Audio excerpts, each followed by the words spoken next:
Bismillahirrahmanirrahim. Assalamualaikum warahmatullahi wabarakatuh. Para pecinta YouTube yang dirahmati Allah, selama dunia ini belum kiamat, maka iblis selalu gentayangan, dan hal itu sudah menjadi kesepakatan antara iblis dan Allah, di mana iblis sebagai makhluk yang membangkang sehingga diponis akan menjadi penghuni neraka dan kekal di dalamnya.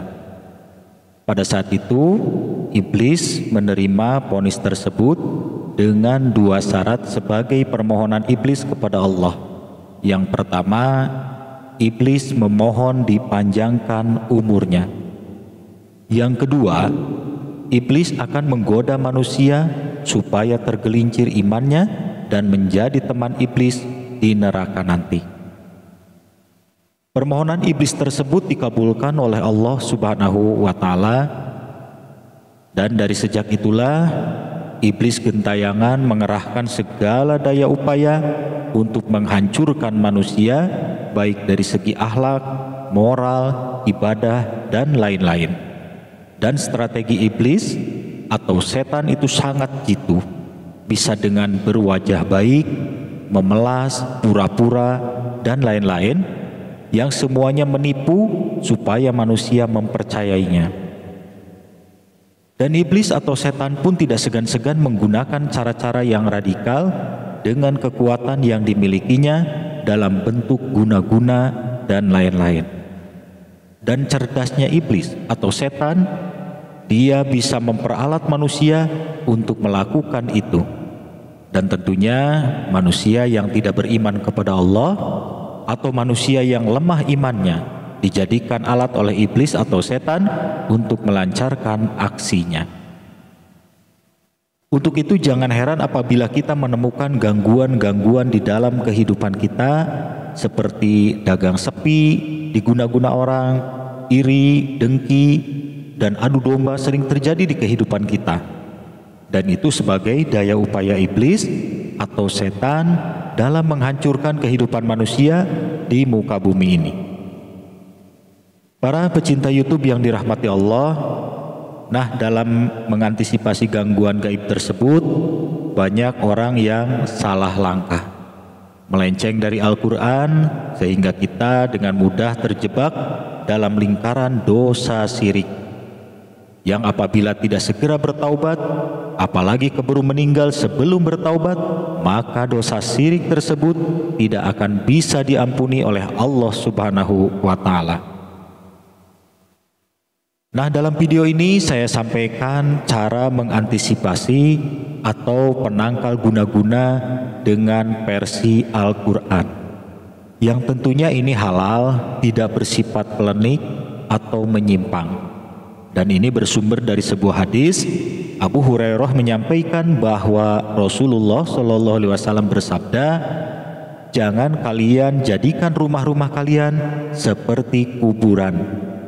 Sesungguhnya syaitan akan lari dari rumah yang dibacakan di dalamnya surah Al-Baqarah." Nah, guna-guna atau gangguan gaib itu merupakan perbuatan setan.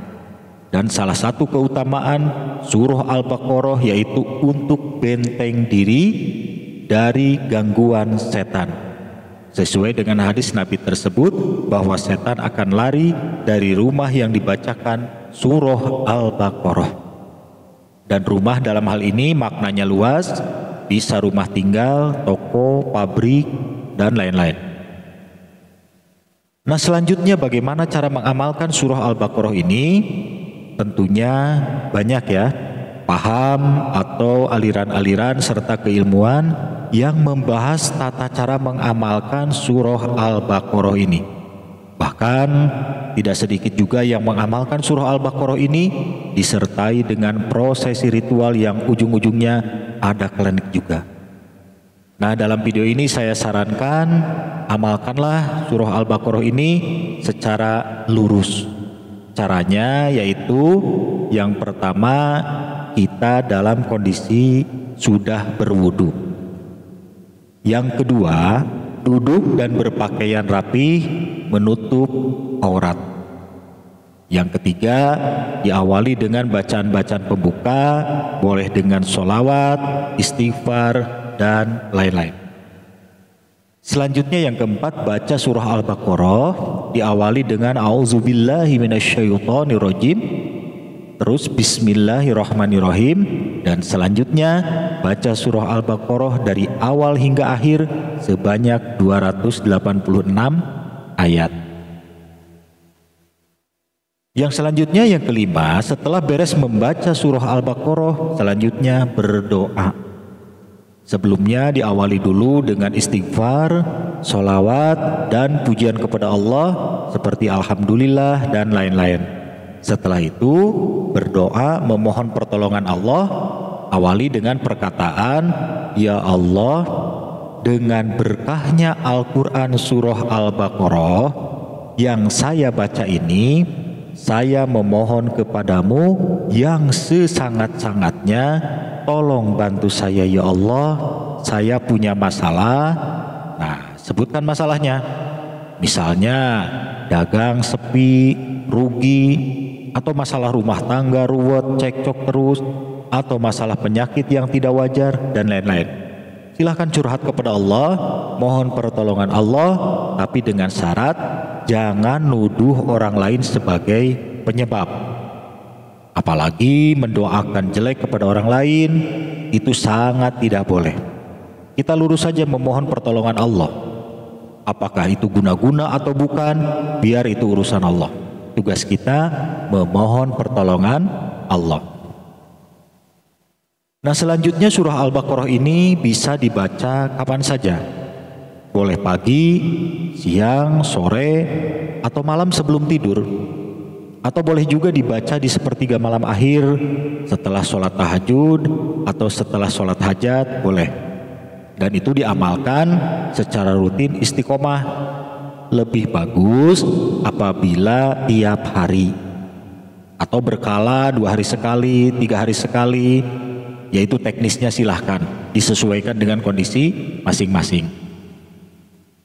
Dan bagi yang belum mahir membaca Al-Quran, untuk membaca surah Al-Baqarah ini boleh dibaca sebisanya. Misalnya tiap selesai sholat fardu dibaca beberapa lembar, dalam arti dicicil lah sebisanya. Insya Allah Allah tidak akan mempersulit hambanya ya. Yang penting sejauh mana tekad kita mau berjuang ingin membaca Al-Quran, terutama surah Al-Baqarah ini. Dan mengamalkan surah Al-Baqarah ini boleh di rumah, atau di warung, di toko, atau di pabrik, dan lain-lain. Yang penting tempatnya bersih, bukan tempat najis. Dan akan jauh lebih baik lagi apabila mengamalkan surah Al-Baqarah ini dibarengi dengan puasa Senin dan puasa Kamis. Nah, para pecinta YouTube yang dirahmati Allah, itulah amalan surah Al-Baqarah yang insya Allah bisa menjadi wasilah kita diselamatkan oleh Allah dari gangguan-gangguan setan berupa guna-guna dan lain-lain. Demikian, semoga bermanfaat. Silahkan di like, komen, dan subscribe. Terima kasih. Wassalamualaikum warahmatullahi wabarakatuh.